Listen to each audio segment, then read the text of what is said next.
For me, the Theodore Roosevelt National Park experience began 8 years ago. These photos are from 2009 as I learned some key lessons about hiking in the south unit of TR. If it's gray, stay away or you end up falling and your rear end looks like that. But even after getting muddy and humiliated, I was hooked, and it was all thanks to my good friend Jeff Rudy. TR is a wonderful place to just get away from, everyday life, get out there, spend some time hiking and camping, and it's a fantastic getaway. Jeff convinced me to join him for some hiking and camping. No public trails or formal campgrounds, but out in parts of the park that many visitors never experience, following the trails that animals themselves have made, kind of natural superhighways through the backcountry. Roosevelt National Park is one of the few national parks that I've been to that allow you to actually leave the marked trails.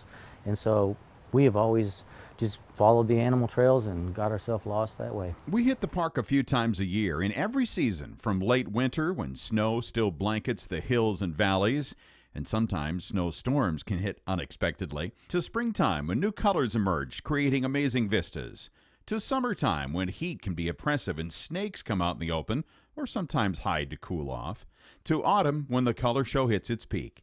For Jeff, the challenge is to spot the tiniest things that pretty much everybody misses. That's why I often see him hunched over, poking his lens into the personal space of a bee or a grasshopper or spider or a dung beetle. I believe that if you don't get out of your car and spend some time out on the trails, you just miss so many things. Our cameras also capture the bigger pictures, including the animals that call TR home, from antelope that are about the most skittish of park inhabitants, to elk that have become more difficult to find as the herd has been thinned out, to mule deer, to wild horses that roam in bands and are subject to herd reductions as well, to the iconic North American bison.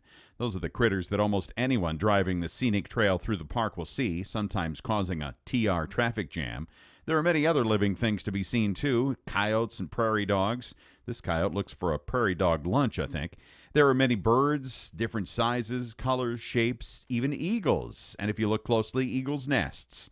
And we're always on the lookout for interesting animal tracks. One of the things I just absolutely love about TR is there's such a variety of animal life out there that it gives us great opportunities to do some studying tracks. For me, the most amazing thing about a hike through Theodore Roosevelt National Park is the color display. So many different colors and shades of green and brown, of course, but pretty much every other hue on the rainbow pops out at some time during the year, if you're willing to look closely.